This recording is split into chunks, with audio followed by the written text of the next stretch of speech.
A gente nunca sabe quando a vida vai mudar completamente. Um dia você acorda, abraça os seus filhos, trabalha e acredita que o mundo ainda pode ser justo. No outro, a sua vida vira do avesso e o país que você tanto acreditava te abandona. O nosso patriota chega até aqui.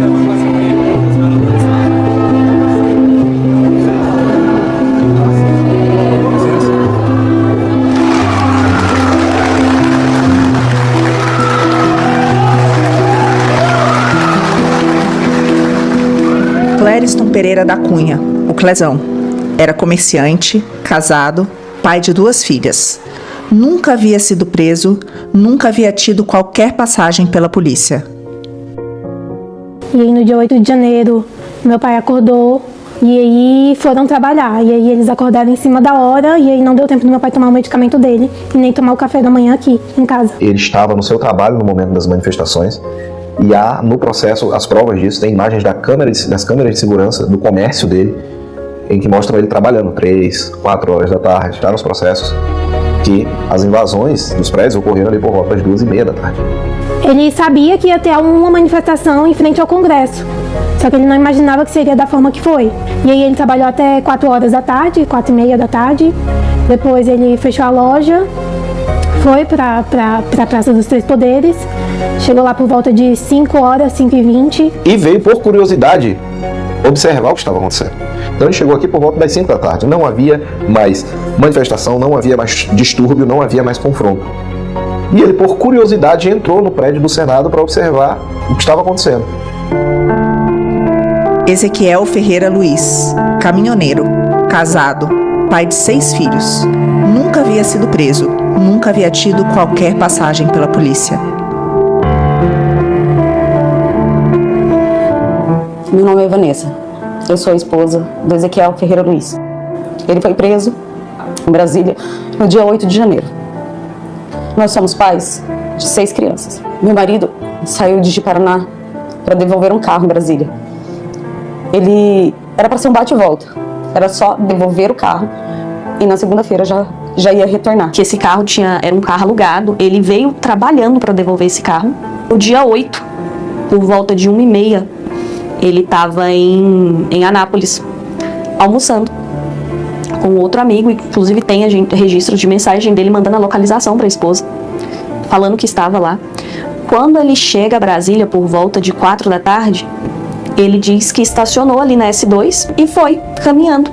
Falou que chegou, ainda havia barreira policial, falou que ficou olhando de longe, o policial perguntou se eles queriam entrar. E eles falaram que sim, passaram por revista. E já aquela movimentação de bomba de gás, de helicóptero. Com isso, ele fala que tinha policial na porta do Planalto, chamando as pessoas para entrar, até numa questão para se abrigarem mesmo, para se proteger, que ele entra, que eles são orientados a deitar por conta da fumaça, e eles ficam ali o tempo todo e informam para eles que é para ficar tranquilo, que quando passar a situação, eles sairiam dali.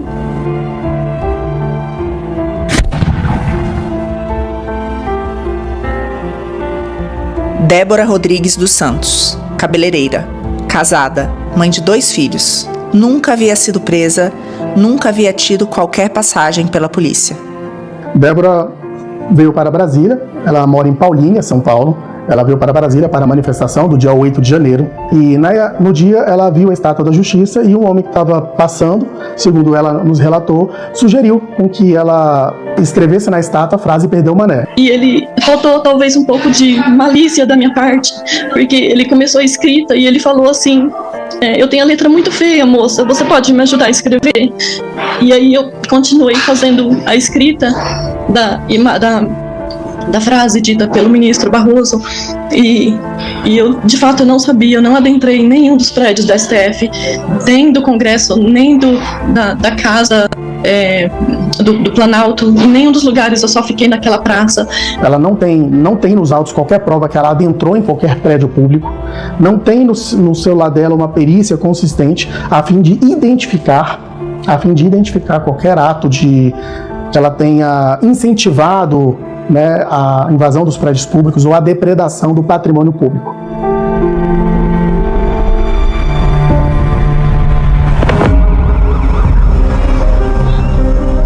Gleison Clovis Wolff trabalhava em uma padaria, casado e ansioso pela chegada do primeiro filho. Nunca havia sido preso, nunca havia tido qualquer passagem pela polícia. Eles estavam de férias e o pastor da igreja do Gleison, ele mora em Brasília. Como os ônibus, eles foram anunciados que os ônibus seriam gratuitos para Brasília, o que a Gisele falou? Falou, Gleison, a gente não vai pagar a passagem para ir de ônibus, a gente aproveita, né, visita o nosso pastor e depois eles iriam para, salvo engano, Caldas Novas. A Gisele estava grávida de 4 meses, eles alugaram um Airbnb, né, em Brasília, porque nunca foi a intenção ficar no QG. Quando começou as manifestações, inclusive um vídeo que tem do pessoal subindo a rampa, dos manifestantes subindo a rampa de maneira pacífica, até ali não existia depredação, não existia violência nem nada.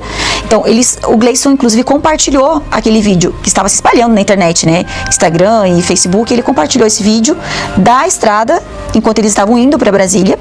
Eles chegaram em Brasília, já estava o caos. E início da noite tinha acontecido toda a depredação. Eles não tiveram chance de descer, a não ser no QG. O motorista do ônibus se recusou, falou, não, eu vou levar vocês até o QG, que é onde foi determinado para mim levar.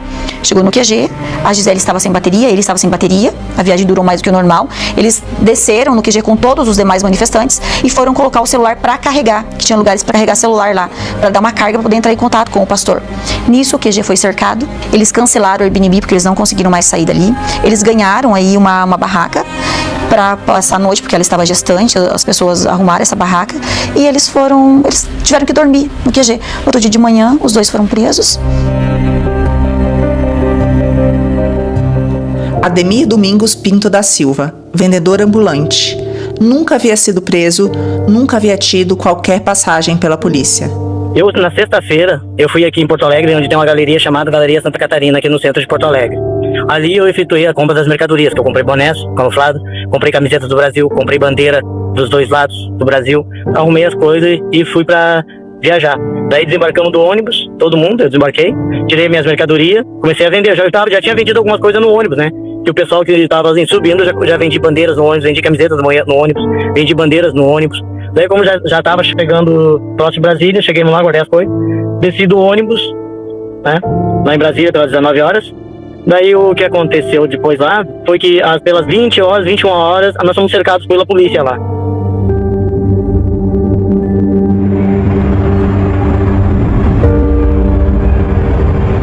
No dia 8 de janeiro de 2023, 243 pessoas foram presas em Brasília, dentro dos prédios públicos e na Praça dos Três Poderes.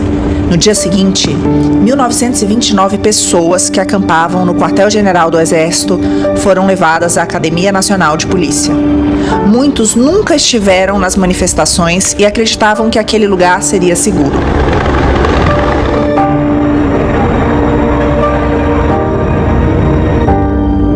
E nesse momento, os processos, o Sr. Clériston percorre ali o caminho por dentro do Senado. Você consegue observá-lo, ele está ali com a bandeira do Brasil, não depreda nada, não confronta a polícia, não realiza nenhum ato de violência. E ele já começou a passar mal, porque ele não tinha se alimentado e não tinha tomado os medicamentos dele. Meu pai fazia uso de 9 medicamentos por dia. E aí ele se assustou e viu um policial, e aí o policial falou bem assim, não, você tá passando mal, vou te mostrar o melhor caminho para você ir embora. E ele escutou esse policial e seguiu o policial.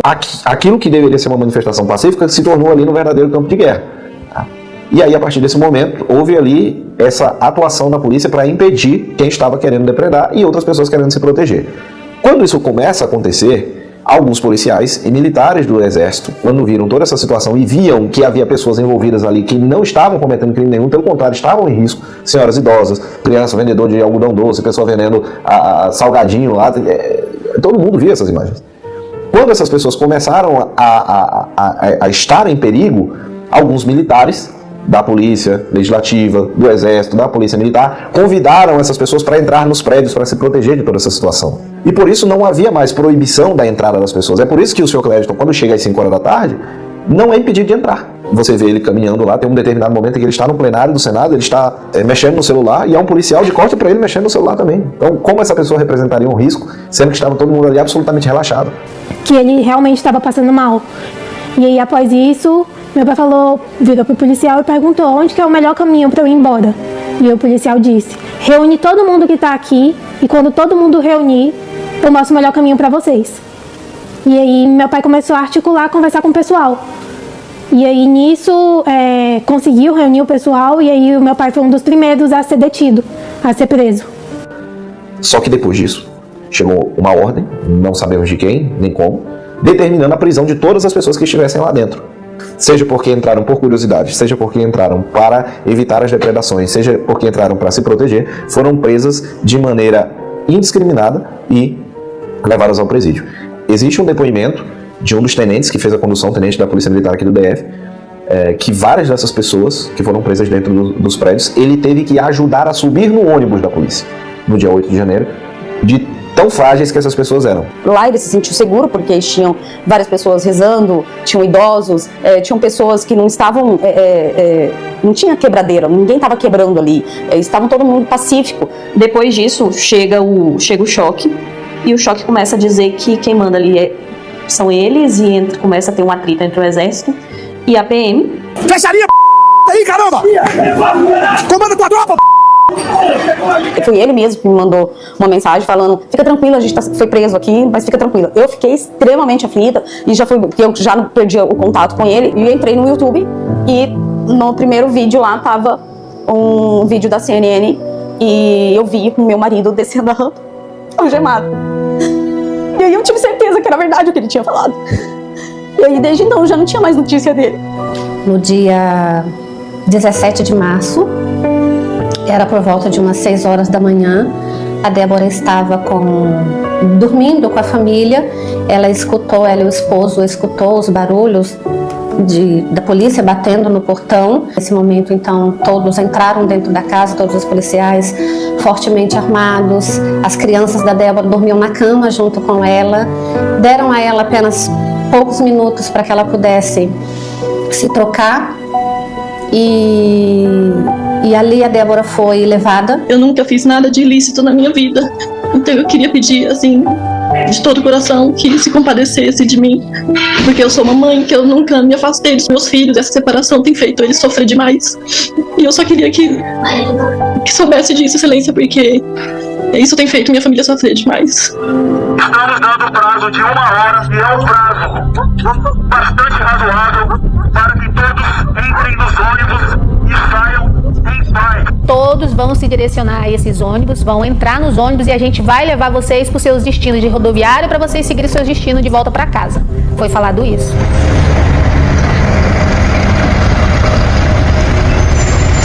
Quando a gente viu que eles já estavam direcionando fora, né, de Brasília, assim, retirado, e quando eles chegou, eu vi, a primeira coisa que eu avistei bem de longe era que estava escrito Academia da Polícia Federal.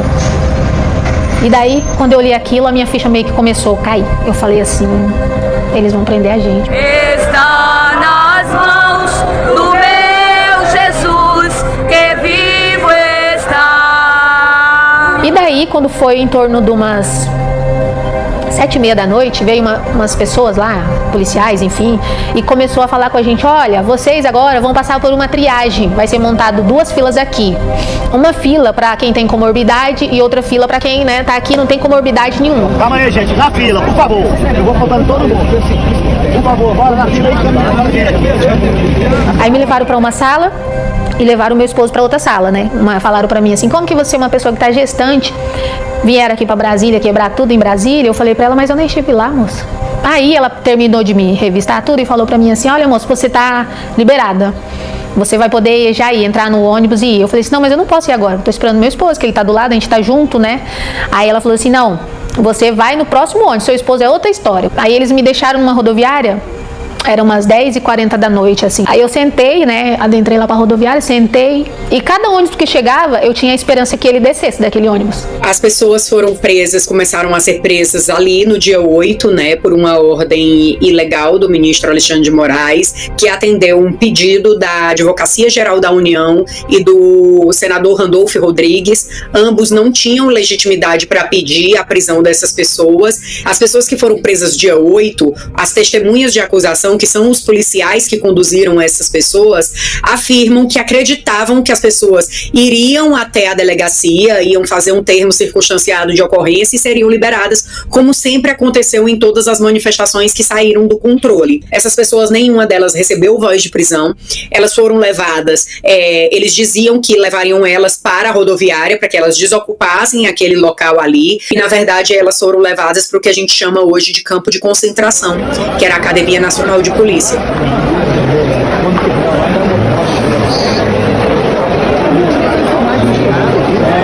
Um banheiro só, tá tudo isso de gente, tá? Pra começar. Aqui, ó, no frio, no relento. Nós temos relatos de alguns dos nossos assistidos, né, no meio daquela multidão que adentrou os prédios públicos. Segundo o relato de alguns policiais, foram de 30 a 40 mil pessoas que adentraram nos prédios públicos. Um dos policiais reconheceu um dos meus assistidos e falou: esse, o caso do Daniel, estava de forma pacífica. Eu me lembro dele. Ele não vandalizou nada, pelo contrário, ele até nos ajudou a limpar ali o ambiente lá dentro, e ele foi condenado a 17 anos de prisão. Nós não somos terroristas, somos do bem. Quem estava lá era o Jacques, aquele cara lá, não era da manifestação pacífica, não foi o bom padrão do bem.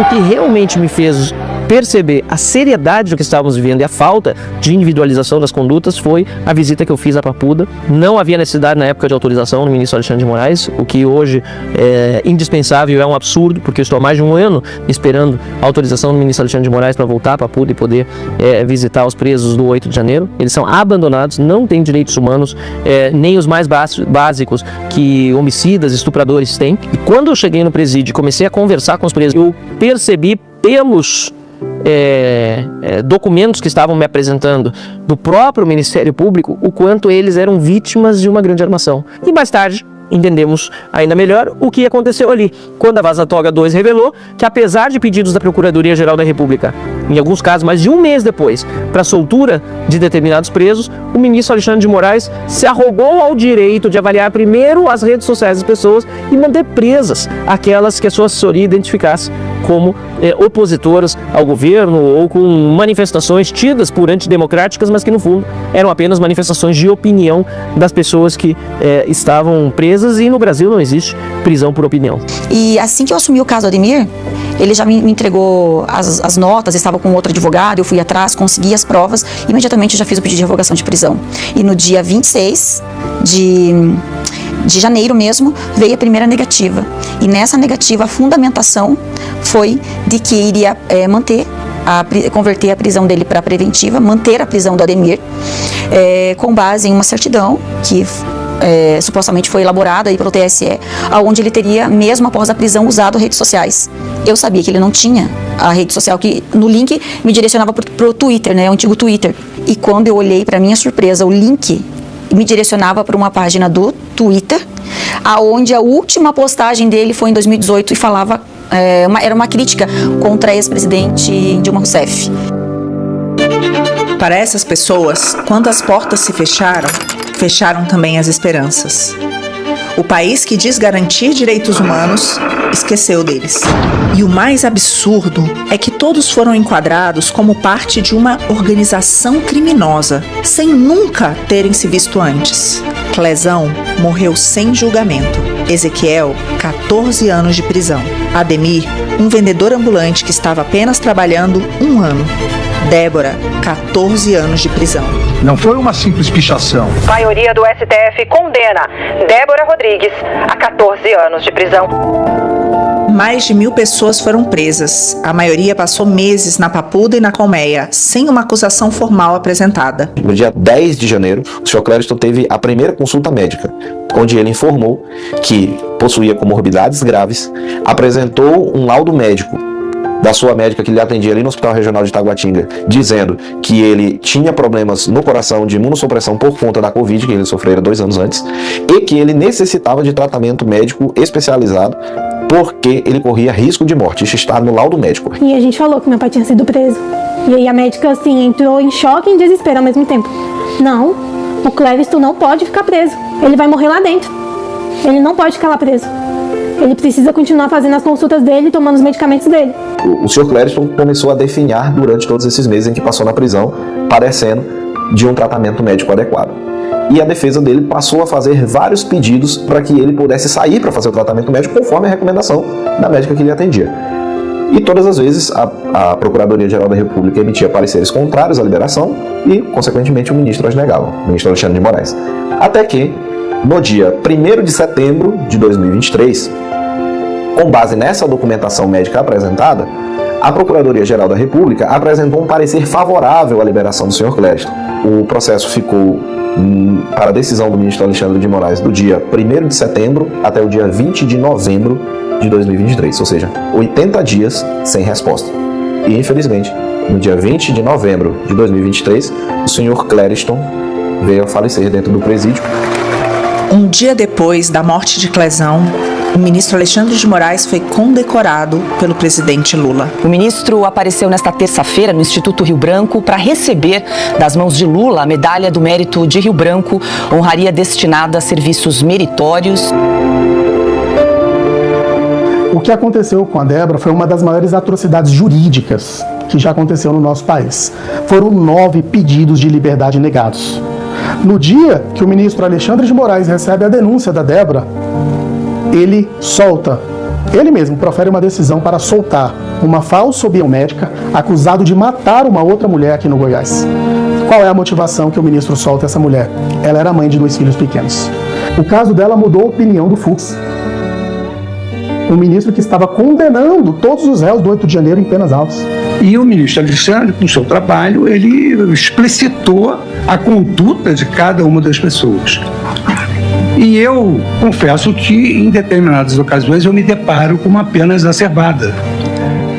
E aí, ele foi preso e ele sofreu muita humilhação lá dentro. Muitas humilhações. Ele emagreceu quase 20 quilos. Ele relata, ele quase morreu com problemas intestinais. Assim, não é só o fato dele ter uma doença lá dentro, é da assistência.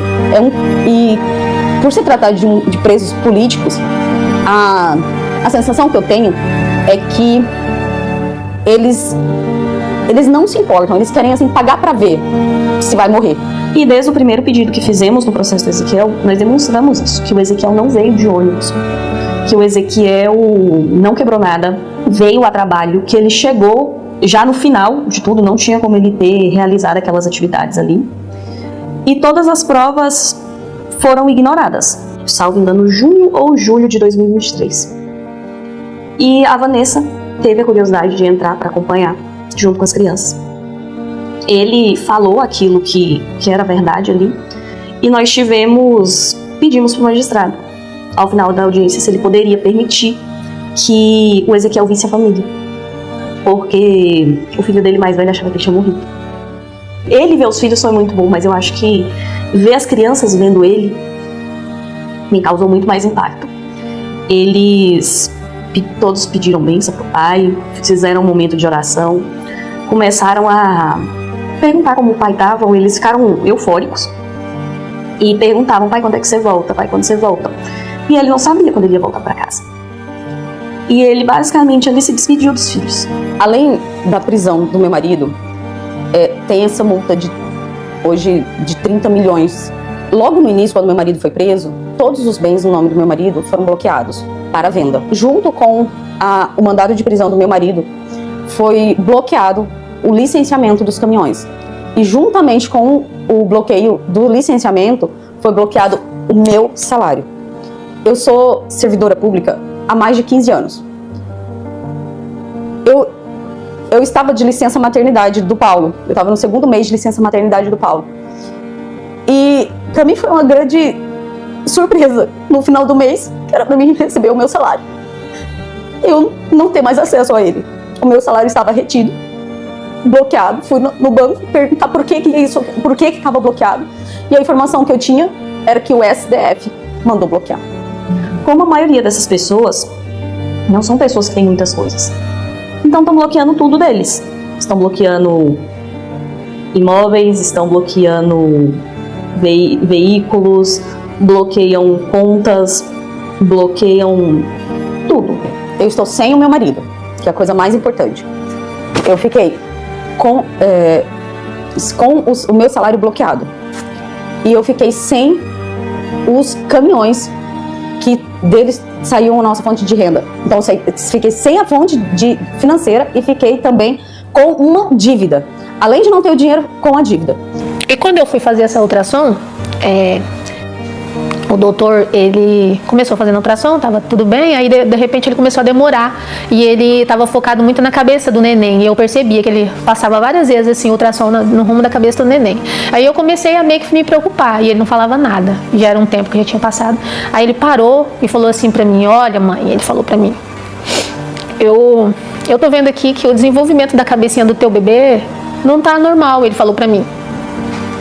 E quando ele falou isso, eu meio que me anestesiei. Eu fiquei sem resposta. Eu falei: como assim, doutor? Ele falou: aqui na cabecinha dele eu vejo que não está desenvolvendo bem. E possa ser que o seu filho não vai nascer. Ele falou pra mim. Porque o Isaac, por ele ser uma criança com as malformações, ele não pode ser operado tipo aqui em Cacoal, porque não tem o amparo de equipe multidisciplinar e UTI neonatal para ele, né? Aí a gente precisava viajar para fora através de TFD, que era tratamento fora do estado. E o meu esposo com tornozeleira era muito transtorno e difícil pra gente conseguir. E o Isaac estava precisando urgentemente de 3 cirurgias, que ele não estava ganhando peso, ele precisava fazer uma gastrostomia, uma cirurgia de hérnia e tinha que ser com urgência, né? E daí a gente conseguiu a liberação e quando a gente chegou no aeroporto, que eu não lembro qual dos aeroportos que era, a gente foi meio que barrado lá por causa da tornozeleira. Aí nós ficamos lá naquele transtorno, né? Com o nosso filho, sem poder seguir. E eles chamaram alguns policiais federais, foram lá e ficamos por um tempo. E através dessas humilhações todas, dessas situações que a gente precisava seguir o tratamento de saúde do nosso filho, do Isaac, ele tomou a decisão de fazer um acordo que eles ofereceram, um acordo para as pessoas retirarem a tornozeleira. A gente conversou e ele decidiu assinar esse acordo para retirar a tornozeleira. Aí você fala para uma pessoa que foi presa há 5 meses, que teve a vida comprometida, a vida do filho comprometida, todas as injustiças que eles sofreram, que ele reconheceu 2 crimes que ele não cometeu para extinguir a punibilidade e como se nunca houvesse existido o processo, mas ele vai levar para sempre as marcas da prisão e de toda a injustiça que ele sofreu. Para mim chamou muita atenção porque enquanto eu visitava os presos, eu fui passando de cela em cela, corredor estreito e as celas todas superlotadas, como infelizmente comum nos presídios brasileiros. E ele foi um dos que veio na minha direção e se apresentou. E para comprovar, ele disse: eu era um vendedor ambulante, fui preso. E para comprovar que não era um vendedor ambulante, tinha sido preso, ele puxou de fato da cintura um maço de dinheiro e disse: olha, isso aqui foi uma das vendas que eu fiz no fim de semana. Então, aquilo me chocou ainda mais, porque ficou muito claro que aquele cidadão, ele estava preso somente por estar lá. Os presos do 8 de janeiro, no meu entendimento, foram torturados de forma física e psicológica. E isso não sou eu que falo. Há relatórios da Defensoria Pública da União, primeiro relatório e segundo relatório, falando, e existe relatório confirmado do mecanismo de combate à tortura, que confirmou que eles foram condenados à pena de fome, condenados a uma privação de liberdade em cadeias extremamente superlotadas, foram condenados à dificuldade de encontro com a família e todas as mazelas que é acometida dentro do estabelecimento prisional. Chegando na Colmeia, a gente tinha em torno de mais ou menos ali 300 mulheres presas e elas estavam divididas em 2 alas, né? E nessas 2 alas era um banheiro para cada 130, 150 mulheres. E ali elas começaram a passar as maiores dificuldades que se pode imaginar. Falta de tratamento médico, falta de roupa, inclusive não tinham como lavar as roupas porque não tinham nenhum produto ali de higiene. O presídio não estava pronto para receber aquela quantidade de mulheres, de pessoas, tanto no feminino quanto no masculino. Depois de meses presos e liberados com tornozeleiras ou vivendo sob medidas cautelares impostas pelo Supremo Tribunal Federal, muitos fugiram. O medo de uma nova prisão fez com que muitos cruzassem a fronteira. Na Argentina, pediram refúgio político e o governo concedeu asilo provisório a parte deles. Fui para a Argentina já 2 vezes visitar. E na Argentina é muito sofrido, é muita dor, eles não têm a mesma força, eles não têm esperança. Eles não têm esperança. É uma coisa a ser questionada, porque eles foram para lá. Gente, nós estamos saindo da Casa Rosada. aqui no Palácio do Governo e nos reunimos com as autoridades que realmente têm relação com o caso dos brasileiros que estão aqui.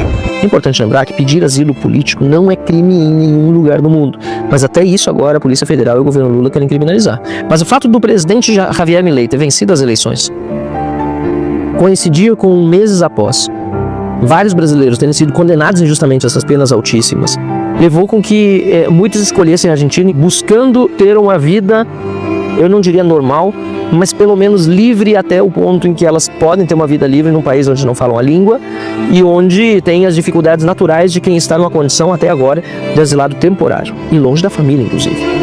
Porque hoje esses asilos temporários, que são renováveis a cada 90 dias, não são garantia de que essas pessoas não serão presas. Até porque 5 pessoas já foram presas, apesar de terem asilo temporário em vigor. E por que foram presas? Porque Alexandre de Moraes decidiu fazer uma caçada a esses brasileiros do exterior. A anistia é o reencontro da nação consigo mesma. Os crimes de qualquer natureza praticados por motivação política. A última vez em que brasileiros buscaram refúgio político fora do país foi durante a ditadura militar. Entre eles, Caetano Veloso, Gilberto Gil, Chico Buarque. Todos voltaram anistiados, celebrados e livres. Curiosamente, hoje, esses são os mesmos brasileiros que são contra a anistia. O 8 de janeiro é um episódio de baderna, de arruaça, como tantos outros que a República já testemunhou em vários governos. No governo da presidente Dilma nós tivemos a invasão do Itamaraty, a depredação do Itamaraty, no meio daquele movimento Não Vai Ter Copa.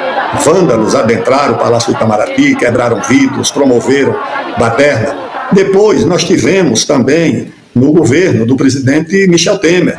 O protesto em Brasília contra o presidente Michel Temer terminou em vandalismo. Um grupo de pessoas usando máscaras no rosto promoveu um quebra-quebra em meio à manifestação. Eles destruíram persianas e vidraças de pelo menos 5 ministérios, entre eles o da Integração Nacional, o do Trabalho e o da Agricultura.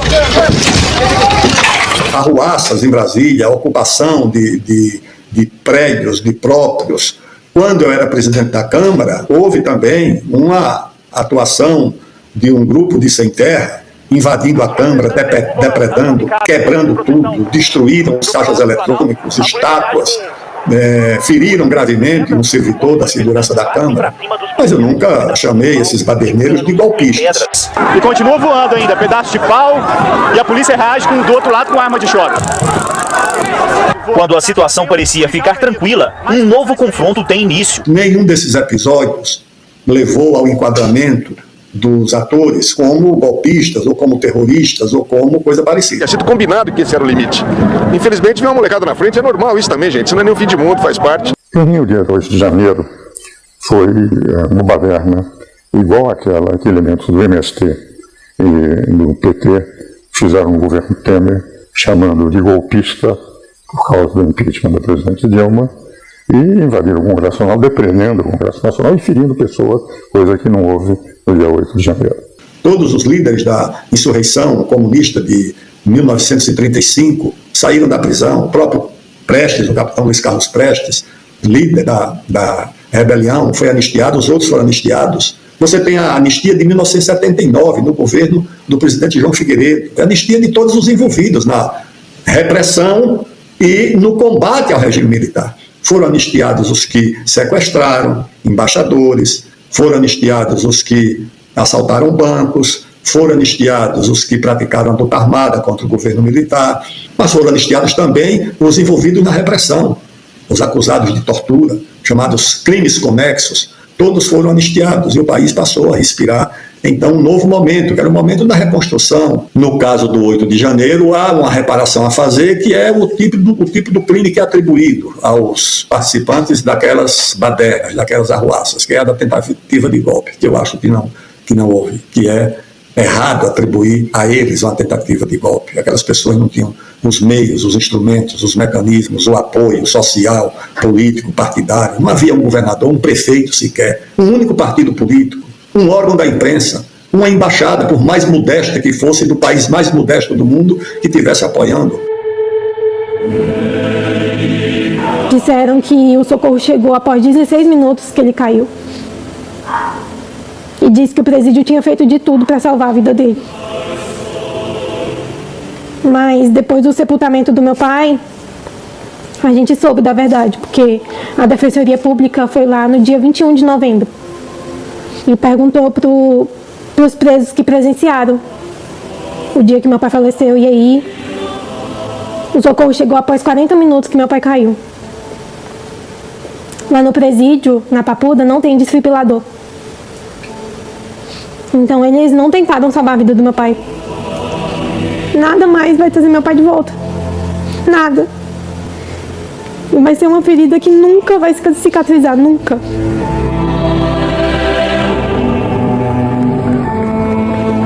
Depois de tanta dor, o silêncio já não pede vingança, pede resposta.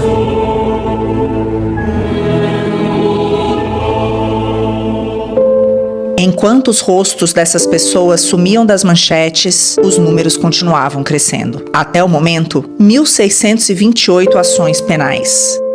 1.198 pessoas responsabilizadas. 643 já condenadas. E penas de até 17 anos. E para cada número, há uma família que ficou para trás. O tempo passa e o país segue como se nada tivesse acontecido. Mas há feridas que o silêncio não cura, há erros que não prescrevem. Um dia, o Brasil vai ter que olhar de novo para si mesmo e admitir que confundiu justiça com vingança. Anistia não é esquecimento, é o início de uma cura.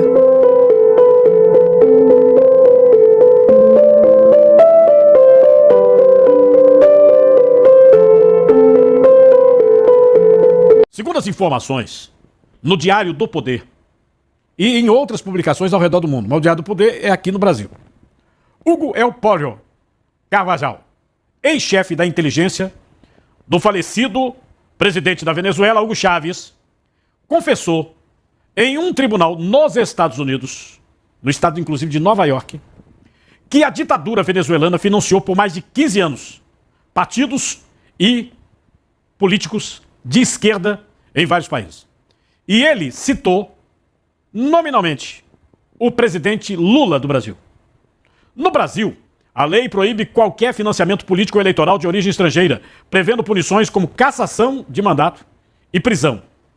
Eu queria só fazer um parênteses para vocês, dizer o seguinte: houve já uma denúncia muito parecida com a da França, o ditador líbio Muammar Gaddafi botando dinheiro aqui no Brasil. O caso não foi adiante, não o investigaram. Tá? Isso aqui cabe cadeia. Na França, o presidente de lá está indo para cadeia, o ex-presidente. Tá? Segundo Carvajal, além de Lula, foram beneficiados políticos como o Kirchner.